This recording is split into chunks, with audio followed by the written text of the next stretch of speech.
Hello and welcome back to purple dreams. আমাদের মানালির হোটেলের এই ব্যালকনি থেকে অসাধারণ ভিউ দিয়ে শুরু হলো আমাদের আজকের দিনটা। আর এখান থেকেই শুরু করলাম আমাদের হিমাচল ট্যুরের সেকেন্ড এপিসোড। আশা করি আপনারাও আমাদের সাথে এই জার্নির প্রত্যেকটা মুহূর্ত এনজয় করবেন। আমাদের প্ল্যান অনুযায়ী ঠিক 9টার সময় ব্রেকফাস্ট সেরে বেরিয়ে পড়লাম মানালিকে বিদায় জানিয়ে আমাদের পরের গন্তব্যের দিকে। সন্ধ্যাবেলার থেকে কম টেম্পারেচার কোথাও নেই। হ্যাঁ, কারণ ওইখানটা পুরো তোমার খোলা এরিয়া না, ওটা -11 সব গাড়ি শিল্ডের অ্যাঙ্গেল সব সেম হয় না।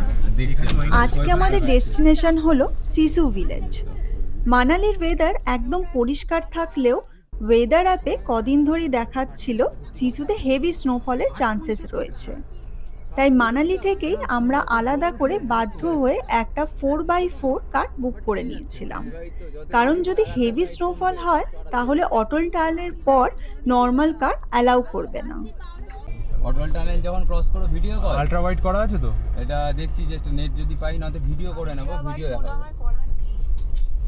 এই নিয়ে আমার সেকেন্ড টাইম মানালি আসা, আর মানালির এই অপরূপ প্রাকৃতিক সৌন্দর্য নিজে চোখে না দেখলে শুধু ভাষায় বর্ণনা করা খুবই কঠিন। তাই আর বেশি কথা না বাড়িয়ে আপনাদের জন্য থাকলো এই সুন্দর দৃশ্যের কিছু মুহূর্ত।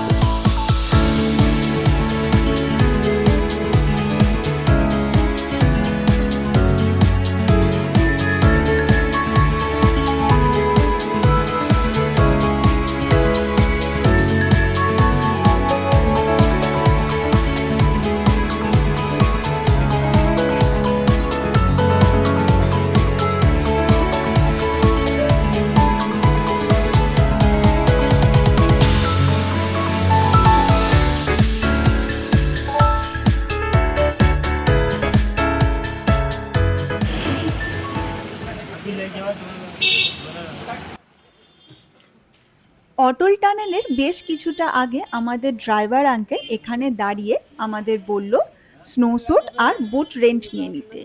এগুলোর রেন্ট ছিল পার হেড 250 রুপিস করে, কারণ সামনে আমাদের জন্য অপেক্ষা করছে অনেক বরফ আর অনেক অনেক মজা।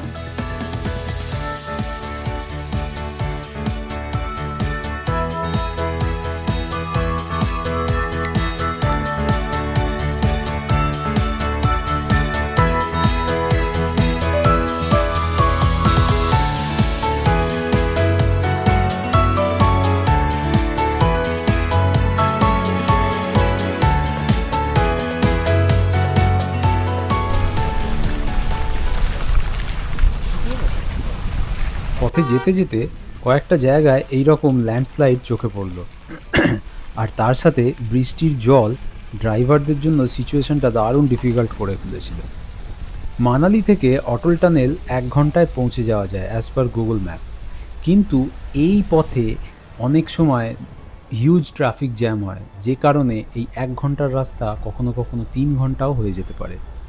তাই আমরা হাতে বেশ কিছুটা সময় নিয়ে সকাল 9টাতেই বেরিয়ে পড়েছিলাম।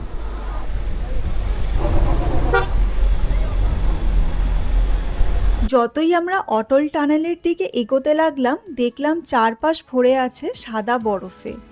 মনের ভেতর একটা আলাদা উত্তেজনা কাজ করছিল, ইচ্ছে করছিল এখানেই নেমে বরফ নিয়ে খেলা করি, কিন্তু অনেকটা রাস্তা এখনো বাকি। তাই আর বেশি সময় নষ্ট না করে এগিয়ে যেতে লাগলাম আমাদের ডেস্টিনেশনে।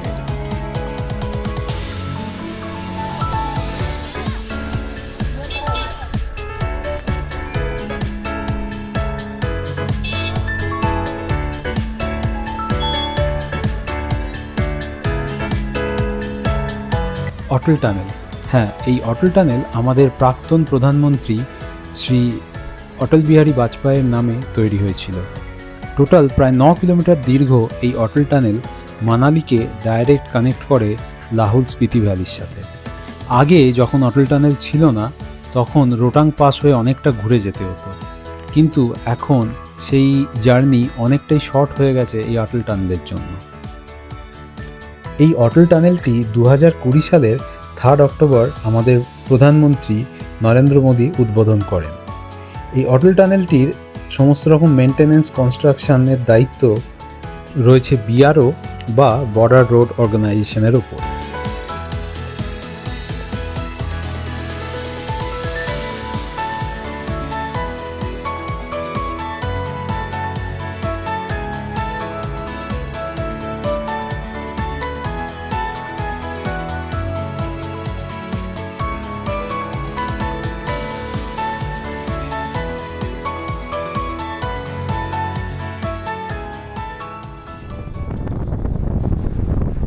অটল টানেল নর্থ পোর্টাল দিয়ে বেরিয়ে বাইরের দৃশ্য দেখে আমরা পুরো মুগ্ধ হয়ে গেলাম।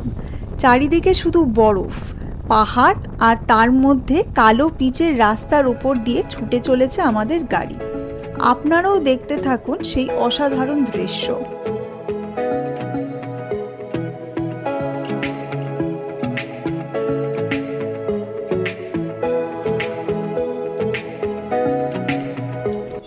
যদিও আজকে আমাদের ডেস্টিনেশন হলো সিসু ভিলেজ, কিন্তু আমরা কোকসার ঘুরে তারপর সিসু যাব। আর এটাই ছিল আমাদের প্ল্যান। অটল টানেল থেকে ডান দিকে গেলে কোকসার, আর আরও কিছুটা এগিয়ে গেলে দেখতে পাওয়া যায় গ্রামফু ভিলেজ, আর বাঁদিকের রাস্তাটা চলে যাচ্ছে সিসু।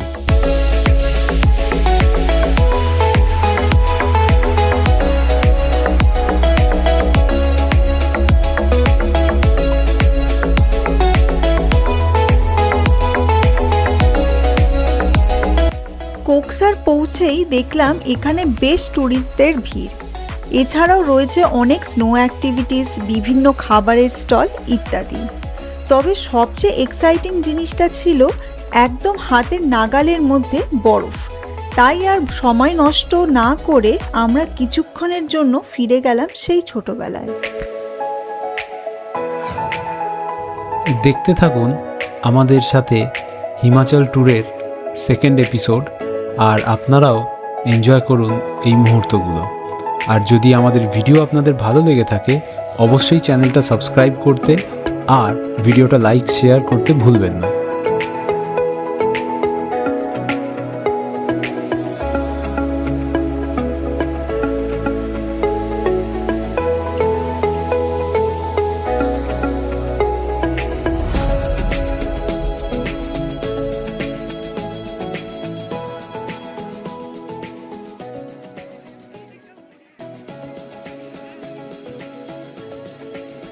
আমরা যারা গরমের জায়গার মানুষ, মানে যারা বিশেষত আমরা যারা সমতলে থাকি, তারা এইরকম পাহাড়, এইরকম পরিবেশ, প্রকৃতি আর এইরকম চারিদিকে শুধু স্নো দেখলে যেন মনে হয় আমরা হাতের মুঠোর মধ্যে স্বর্গকে পেয়ে গেছি। যাই হোক, বেশ কিছুটা সময় আমরা এখানে এনজয় করলাম। এরপর প্রায় 1 ঘন্টা এই বরফের ওপর অনেক হুটোপাটি করে আমাদের খুব খিদে পেয়ে গেছিল। আর পাহাড়ের ওপর এই রকম জায়গায় খাবারের মানে লাঞ্চের জন্য খাবারের অপশন বলতে জাস্ট দুটোই ছিল, সেটা হলো এক ম্যাগি আর তা না হলে রাজমা চাওয়াল। আমাদের বাড়িতে যেমন রাজমা করে না, আমার রাজমা বারণ। আমি তো বানাই রাজমা।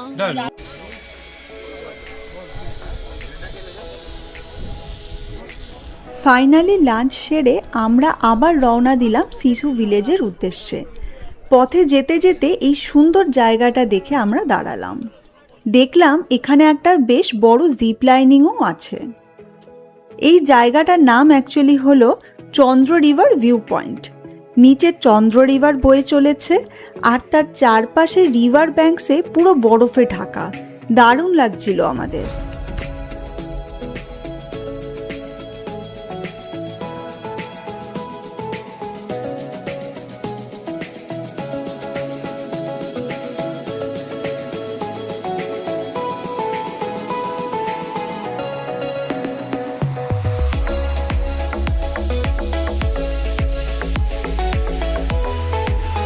হ্যাঁ, বাইরেটার জন্য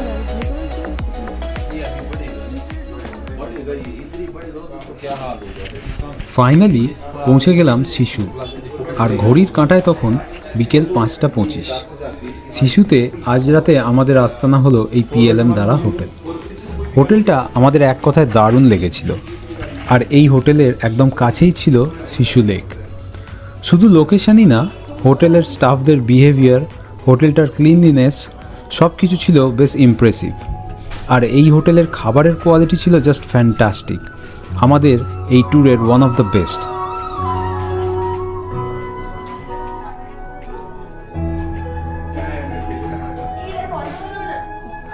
হ্যাঁ, এটা হচ্ছে এই হোটেলের ক্যাফে। এখানে ক্যাপুচিনো, লাটে, বিভিন্ন ধরনের কফি চাইলে বানিয়ে দিচ্ছিল, যেটা এরকম পাহাড়ি ভিলেজে বেশ আনএক্সপেক্টেড। যাই হোক, আমরা এখানে বেশ খানিকটা সময় কাটিয়ে রুমে চলে গেলাম ফ্রেশ হয়ে নেওয়ার জন্য। এই হোটেলের রুমগুলো ছোট হলেও ছিল বেশ সুন্দর আর পরিষ্কার। আর এই -5 ডিগ্রিতে বেশ কোজি লাগছিল আমাদের। তবে এই রুমের বেস্ট পার্ট হলো অ্যাটাচড ব্যালকনি, যেখান থেকে এর ভিউটা ছিল কিছুটা এই রকম। আর এই যে সামনেই দেখতে পাওয়া যাচ্ছে, এটা হলো শিশু লেক, আর এখানেই রয়েছে শিশু ওয়াটারফল।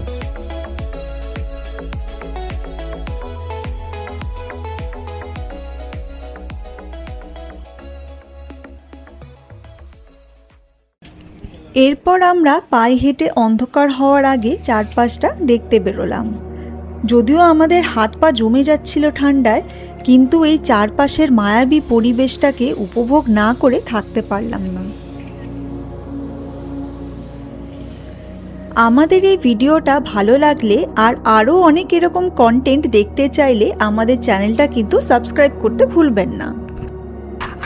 এরপর আস্তে আস্তে সন্ধে, আর তারপর নেমে এলো রাত। তবে রাতে যে দৃশ্যটা আমরা ব্যালকনি দিয়ে দেখতে পেলাম সেটা ছিল কিছুটা এই রকম।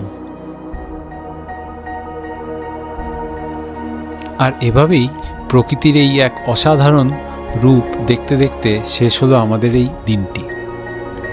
এই অসাধারণ স্নোফলের দৃশ্য পার্পল ড্রিমসের ক্যামেরায় বন্দী হয়ে থাকলো শুধু আপনাদের জন্য।